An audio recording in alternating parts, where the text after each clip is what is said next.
একটা জাতিসত্তাকে নিঃশেষ করার জন্য এই খুন, এই নৃশংসতা চালিয়ে যাওয়া হবে, এটা গ্রহণযোগ্য হতে পারে না। যারা এটা সহ্য করে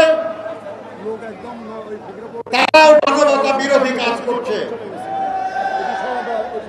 আমরা দাবি করব ইসরায়েলের এই মানবতা বিরোধী অপরাধ দমন করার জন্য যা কিছু করা প্রয়োজন তা করা উচিত। আমার বন্ধুরা বলেছেন ইসরায়েলি পণ্য বয়কটের কথা। আমি এটা সমর্থন করে বলছি, বয়কট মানে কি? বয়কট হলো আমি সেটা ব্যবহার করব না, এমনকি কেউ যদি আমাকে উপহার হিসেবেও দেয় আমি সেটা গ্রহণ করব না। কিন্তু আমরা দেখেছি আমাদের দেশেও কিছু কিছু জায়গায় ইসরায়েলি প্রতিষ্ঠান বলে কিছু কিছু জায়গা আক্রমণ করা হচ্ছে, সেখান থেকে কিছু জিনিস লুটপাট করা হচ্ছে। আমরা যেটা বর্জন করতে চাই সেটা কেড়ে নেওয়ার চেষ্টাও কিন্তু অপরাধ।